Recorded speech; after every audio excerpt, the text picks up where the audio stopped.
Moikka moi ja tervetuloa Hyvinvointihöpinät podcastin pariin, jossa minä eli hyvinvointiyrittäjä Heidi Ruoho höpii sen rehellisen rönsyilevästi hyvinvoinnista, jaksamisesta ja arjesta. Ja tällä kertaa mä kuvaan teltassa meidän takapihalla, koska miksi ei. ja Tämän jakson aiheena on tällä kertaa raudan puute ja sen vaikutus jaksamiseen. Tämä jakso liittyy osittain kaupalliseen yhteistyöhön Puhdin kanssa, mutta tämä on sellainen aihe, mistä mä oon halunnut kertoa tai niin kuin puhua jo aikaisemminkin, koska tämä liittyy niin paljon tosiaan siihen etenkin naisten jaksamiseen.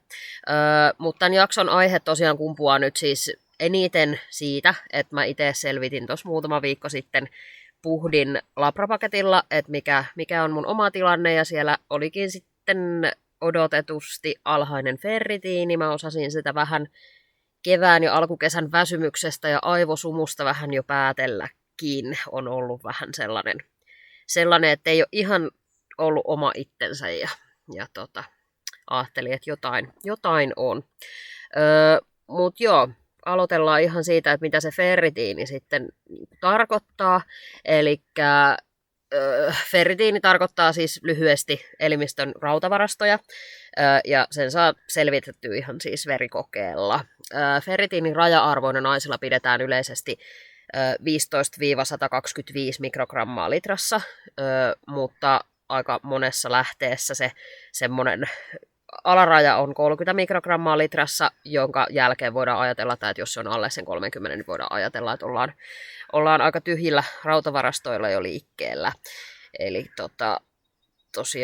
tosiaan mutta siinä vaiheessa, jos ollaan alle 15, niin sitten on jo ihan SOS-tilanne, eli sitten onkin jo rautavarastot aivan tyhjät. Mutta mulla itsellä ferritiini oli 12,6 mikrogrammaa litrassa, eli selvästi alle sen alarajan, ja hemoglobiinihan mulla oli 143, eli ihan hyvä, eli siitä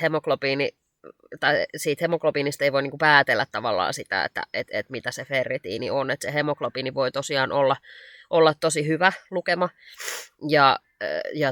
mutta silti saattaa sitten se ferritiini olla ihan siellä tyhjän puolella. Ferritiinin mittauksen yhteydessähän olisi tosi tärkeää katsoa myöskin herkkä CRP, eli siis tämä niin arvo, joka kertoo elimistön tulehdustilasta, koska silloin, jos sun elimistössä on jonkinnäköinen tulehdus, niin se ferritiini voi virheellisesti, ferritiinilukema voi virheellisesti olla paljon suurempi kuin mitä se on oikeasti, eli se tulehdus nostaa sitä ferritiinilukemaa, vaikka ne rautavarastot olisi niin kuin tyhjät, mutta että se saattaa virheellisesti näyttää sillä. Eli olisi tosi tärkeää, että ei oteta pelkkää ferritiiniä, vaan että olisi sitten myöskin se herkkä CRP, mutta yleensä semmoinen niin kuin se tavallaan perusverenkuva olisi hyvä katsoa siinä samalla. Mutta matala ferritiinihän siis voi aiheuttaa tosi monenlaisia oireita. Siellä ehkä niin kuin yleisimpiä on väsymys ja jaksamattomuus ja just se sellainen niin kuin aivosumutyyppinen oireilu. Kalpeus ja vaaleat ikenet voi liittyä.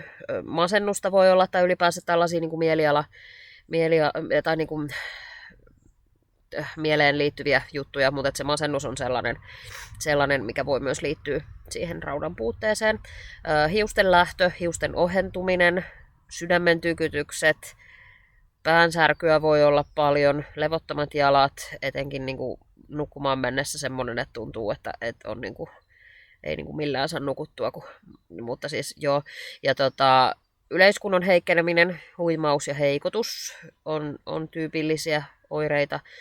Palautumisen hidastuminen, mitä itselläni oli tosiaan ihan selkeästi, ja erilaiset suun oireet, kuten semmoinen, että on niin vaikka palantunne kurkussa tai suupielet haavautuu tai on nielemisvaikeuksia, niin ne voi myös liittyä siis raudan puutteeseen.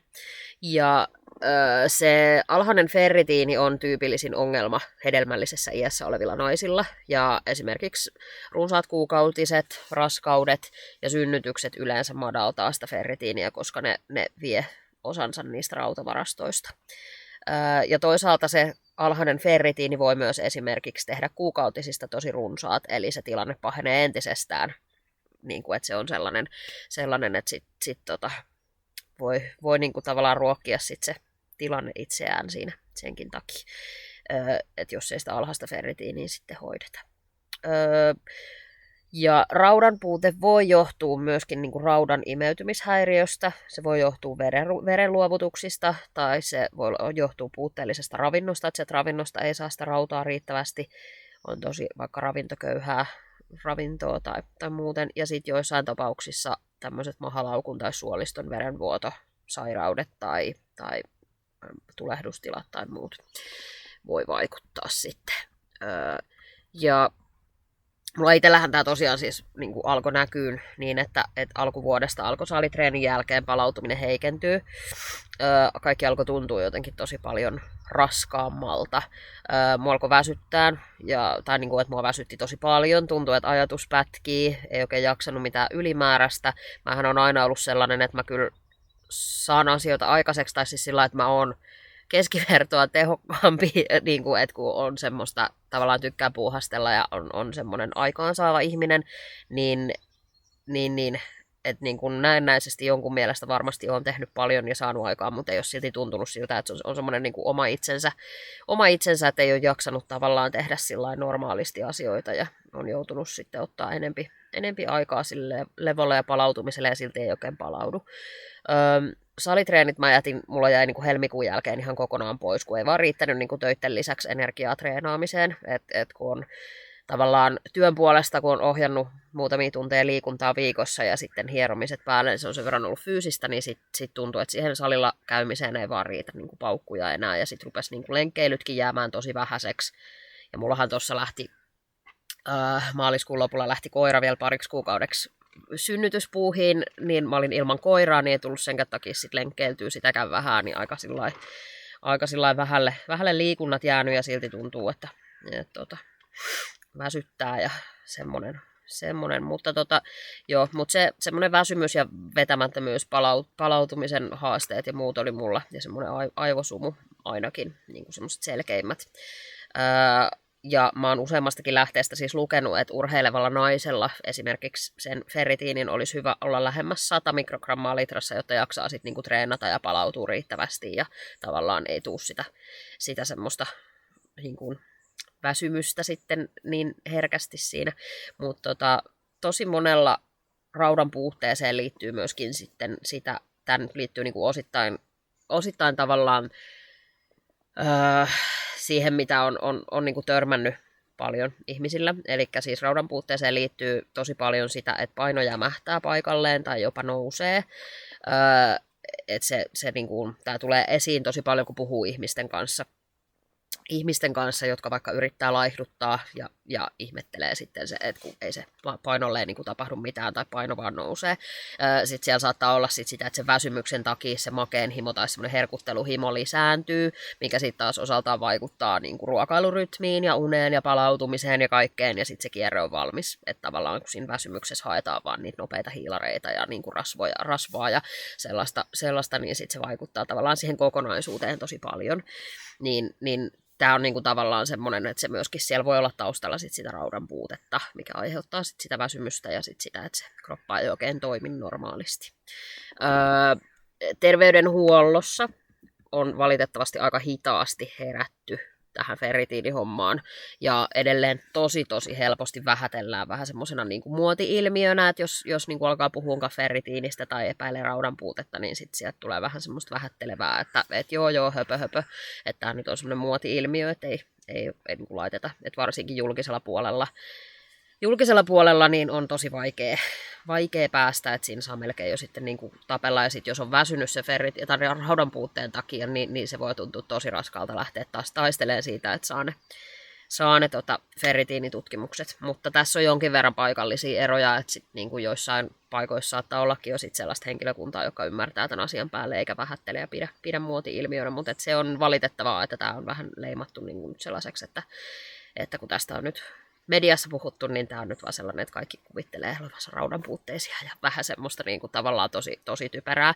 Että mun mielestä kenenkään väsymystä ei pitäisi laittaa niin kuin, tai niin kuin vähätellen kategorisoida mihinkään niin kuin muoti-ilmiöksi. Että se, niin kuin, se on mun mielestä tosi semmoista niin kuin, niin kuin siis ei ole kivaa. Mun mielestä niin kuin tosi niin kuin tylyä ja jotenkin niin kuin, et siinä tavallaan se väsynyt ihminen, kun se lähtee pyytämään terveydenhuollosta apua, niin se voi olla jo tosi iso ponnistus, että on saanut edes otettua sinne terveydenhuoltoon yhteyttä siinä väsymyksessä. Ja sit jos sieltä tulee vielä sellainen niin kuin vähättelevä sellainen, joo, höpö, tää nyt on näitä muotijuttuja vaan, niin se voi niin kuin kolahtaa tosi kovaa, että se ei ole kyllä kiva. Ja mä tiedän myöskin tosi paljon tapauksia, että on paljon herkemmin kirjoitettu esimerkiksi masennuslääkkeitä, kuin niin kuin laitettu se labra-lähete sinne ferritiinitutkimuksiin. Eli kun se tavallaan raudanpuute voi aiheuttaa semmoista masennustyyppistä oireilua, niin sit se on vaan niin kuin tosi hepposin perustein tavallaan diagnosoitu sitten vaan sinne masennukseen ja otat tuosta masennuslääkkeet ja pärjäile. Ja sitten se masennus ei helpotakaan, koska se masennus ei ole tavallaan se, että kun siellä on se taustalla sitten se joku ihan muu syy, eli se niin kuin raudanpuute, niin se on vähän ongelmallista myöskin, että ne masennuslääkkeet on helpompi saada kuin labralähete. Mutta valitettavan suuri epäkohta, joka toivottavasti on muuttamassa suuntaa hiljalleen. Mutta isot laivat kääntyy hitaasti ja niin kuin vaatii aikaa vielä, että tästä tulee todennäköisesti niin kuin normi jossain vaiheessa, että etenkin niin kuin naisilta mitattaisi sitä ferritiiniä jotenkin järjestelmällisemmin. Mutta jos sä kiinnostuit tästä aiheesta tai haluat tietää sun ferritiinin tai muita veriarvoja, niin mä voin tosi lämpimästi siis suositella puhtia. Mä itse tosiaan kävin sen puhdin niin kuin laboratoriopaketin ottaa, mikä on sun aika laaja, missä selvisi aika paljon kaikkea, mutta se labrapaketin hankkiminen kävi tosi helposti sieltä puhdin verkkokaupasta, siellä oli tosi hyvät ohjeet ja niin kuin siihen näytteenoton varaukseen ja mahdollisiin niin kuin paastoihin, jota ei siis tarvittu siinä peruspuhdin labrapaketissa, jonka mä otin, niin ei tarvittu paastoa ollenkaan, mutta se näytteenotto hoidettiin siis Mehiläisen labroissa. Niitä on ihan ympäri Suomea, ainakin isommissa kaupungeissa. Ja mulle itselle lähin oli Tampereen Mehiläinen, niin mä kävin sitten siellä. Näytteenoton varaaminen oli ihan superhelppoa. Mehiläisellä oli tosi hyvin niitä aikoja saatavilla. Hoitui ihan netin kautta ajanvaraus. Ja siinä itse näytteenotossahan ei mennyt montaa minuuttia. Että se oli tosi nopea visiitti. Puhdilta tuli viesti, siitä kun oli tulokset valmistunut. Mulla meni 24 tuntia, että oli ihan kaikki tulokset tarkasteltavissa siellä Omapuhdissa. Ja niin kuin tulokset oli ilmoitettu tosi selkeästi, viitearvoineen kerrottu, että mitä mikäkin tarkoittaa, niin että se oli niin kuin semmoinen tosi helppo lukea tavallaan niitä tuloksia sieltä Omapuhdista. Ei tarvinnut lähteä googlettelemaan, että mikäs hitto se tämä on. Että niin kuin sillain oli selkeä ja hyvä. Ja Puhdilta saa tosiaan laajempia labrapaketteja, sieltä saa suppeampia niin tämmöisiä täsmätestejä, että esimerkiksi se ferritiinin pystyy mittauttamaan ihan yksinään, ei tarvitse ottaa koko labrapakettia, mutta tosiaan se herkkä CRP olisi hyvä katsoa siinä. Mutta mun mielestä siellä oli ihan ferritiinille oma tämmöinen testipakettinsa, ja sitten siellä voi koostaa myöskin ihan täysin omanlaisen labratesti tai tämmöisen setin, sen mukaan, mitä sitten haluaa testata, että sieltä pystyy valitsemaan yksittäisiä juttuja, että vaikka D-vitamiinit ja mitä näitä nyt on, kolesteroleja ja muita, niin pystyy sinne noukkimaan, mutta että toi niin kuin tavallaan kokonaisuutena se labrapaketti oli tosi hyvä, kun siinä sai tosi paljon laajasti infoa. Ja tämän jakson tekstikentästä löytyy linkki, jonka kautta sä pääset katsomaan puhdin valikoimaa. Nyt heinäkuussa onkin vielä, siellä on -15% ale, että siellä on semmoinen alekoodi, mun mielestä ihan tulee etusivulla semmoinen joku kesäpuhti tai mikä se oli se koodi, niin saa 15% nyt heinäkuun aikana alennusta niistä labrapaketeista, ja jos sä kuuntelet tämän jakson muulloin kuin heinäkuussa tai heinäkuun jälkeen, niin koodilla valmentajaruoho 10 saa -10% alennusta kaikista niistä labrapaketeista, eli valmentajaruoho 10, niin -10%, ja toi linkki, mikä tuossa alla on, niin se on tosiaan affiliate-linkki, eli jos sä päädyt ostaa labrapaketteja sen kautta, niin mä saan siitä pienen komission. Ja mä haluan tämän tuoda nyt ihan avoimesti esiin, koska tämä on mun sellaista projektia, jossa mä oon alkanut rakentaa passiivisia tulonlähteitä ja yrittänyt vähän niin kuin viritellä niin sanotusti verkkoja sinne tänne, mutta että tämä on yksi osa sitä projektia ja haluan siitä rehellisesti kertoa ja haluan kannustaa myöskin muita miettimään passiivisia tulonlähteitä, mutta että siitä sitten ehkä jonain toisena kertana. Mutta siis ihan mahtavaa, että sä kuuntelit tämän jakson. Käy kurkkaan tuolta linkin kautta niitä Puhdin Labra-paketteja. Ja Raudanpuutteesta löytyy Facebookista semmoinen oma ryhmä kuin Raudanpuute. Ihan Raudanpuute nimellä löytyy hausta. Ja mä suosittelen liittyä sinne, jos yhtäänkään tämä aihe kiinnostaa. Siellä on tosi paljon hyvää tietoa aiheesta ja siellä voi kysyä ihan mitä vaan oireisiin tai ihan mihinkä tahansa liittyen. Ja Instagramissa semmoinen kuin lääkäri Ilona Ritola, niin siellä on myöskin tosi paljon hyvää tietoa raudanpuutteesta, ferritiinistä ja ylipäänsä niin kuin tämän aiheen tiimoilta, niin semmoinen, se on hyvä ottaa. Eli lääkäri Ilona Ritola, niin käy tsekkaan sekin. Se on tosiaan hyvä. Mutta joo, toivottavasti sä tykkäsit tästä jaksosta ja sait ehkä jotain vinkkiä sinne oman niin kuin ehkä jos on väsymystä tai jotain muuta sen tyyppistä oireiluun, mikä on vähän semmoista elämää haittaavaa, niin toivottavasti sait nyt Inspiksen lähteä testaamaan vähän katsoa veriarvoja, jos ei niitä ole hetkeen sulla otettu. Ja 2 viikon päästä taas uusi jakso.